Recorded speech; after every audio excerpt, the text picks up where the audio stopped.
সন্তান বাহিরে যাওয়ার সময় অবশ্যই তিনটি দোয়া পড়ে তাকে ফু দিয়ে দিবেন।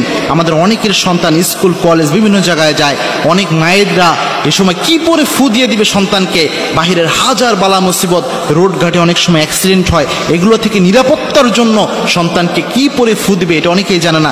অবশ্যই তিনটি সূরা পড়ে সন্তানকে ফু দিয়ে দিবেন, তিনটি দোয়া পড়ে। এই তিনটি দোয়া রাসূল সাল্লাল্লাহু আলাইহি ওয়াসাল্লাম নিজে প্রেসক্রাইব করেছেন এবং অত্যন্ত অথেন্টিক হাদিস, সহিহ হাদিসের মাধ্যমে এই তিনটি দোয়া প্রমাণিত।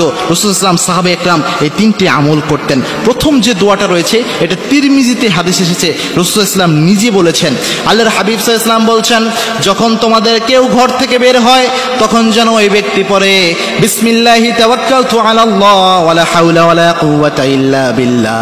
এই দোয়া পড়ে যেন নিজের মধ্যে ফু দেয়। এটা যদি পড়তে পারে ওই ব্যক্তিকে আল্লাহ নিজে হেফাজত করে দেয়। সুবহানাল্লাহ। কোনো ব্যক্তি যদি ঘর থেকে বের হওয়ার সময় এই দোয়াটা পড়তে পারে, বিসমিল্লাহি তাওয়াক্কালতু আলাল্লাহ ওয়ালা হাওলা ওয়ালা কুওয়াতা ইল্লা বিল্লাহ, এটা পড়ে নিজের শরীরে ফু দিয়ে দিতে পারে, ওই ব্যক্তিকে আল্লাহ রাব্বুল আলামিন নিজ দায়িত্বে হেফাজত করে। নাম্বার 2 হচ্ছে, যেটা খুবই গুরুত্বপূর্ণ বিষয়, সেটা হচ্ছে আয়াতুল কুরসি। গোটা কোরআনে আল্লাহ রাব্বুল আলামিন যত আয়াত দিয়েছেন, এই সব আয়াতের মধ্যে সবচেয়ে প্রেস্টিজিয়াস যে আয়াতটা, সেটার নাম হচ্ছে আয়াতুল কুরসি। আল্লাহর হাবিব সাল্লাল্লাহু আলাইহি ওয়াসাল্লাম নিজে বলেছেন, আয়াতুল কুরসি যদি কোনো ব্যক্তি পাঠ করে, সকালবেলায় কোনো ব্যক্তি আয়াতুল কুরসি পাঠ করলে আল্লাহ রাব্বুল আলামিন ওই ব্যক্তির জন্য স্পেশাল ফেরেশতা নিয়োগ করেন।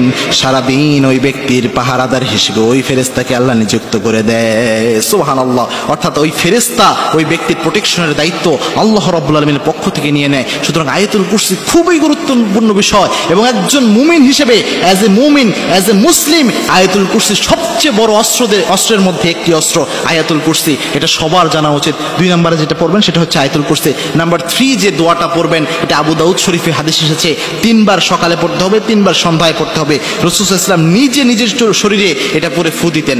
আল্লাহর হাবিব সাল্লাল্লাহু আলাইহি ওয়াসাল্লাম বলে দিয়েছেন, কোন ব্যক্তি যদি সকালে 3 বার এবং সন্ধ্যায় 3 বার পড়তে পারে, বিসমিল্লাহিল্লাযী লা ইয়াদুররু মা ইসমিহি শাইউন ফিল আরদি ওয়ালা ফিস সামা ওয়া হুয়াস সামিউল আলিম, এই দোয়া যদি সকাল সন্ধ্যা 3 বার করে পড়তে পারে, ওই ব্যক্তিকে আল্লাহ রাব্বুল আলামিন নিজে হেফাজত করে দেয়। সুবহানাল্লাহ। অর্থাৎ সকালে 3 বার কেউ যদি এই দোয়া পড়তে পারে, আবার সন্ধ্যায় পড়তে পারে, ওই ব্যক্তির প্রোটেকশনের দায়িত্ব স্বয়ং আল্লাহ নিয়ে নেয়। সুতরাং আমাদের যাদের সন্তান ঘর থেকে বের হয়ে যায়, বাবা মার উচিত এই দোয়াগুলো পড়ে ফু দেওয়া। আর মনে রাখবেন, সন্তানের জন্য পৃথিবীতে সবচেয়ে কবুল হয় যে ফু, সেটা হচ্ছে বাবা মায়ের ফু। কোনো মা যদি তার সন্তানের জন্য ফু দেয়, এই ফু সরাসরি আরশে আজিমে গিয়ে পৌঁছে যায়। সুতরাং বিষ্ণু ইসলাম নিজেও বলেছেন, 3 ব্যক্তির দোয়া আল্লাহ রাব্বুল আলামিন কখনো ফিরিয়ে দেন না।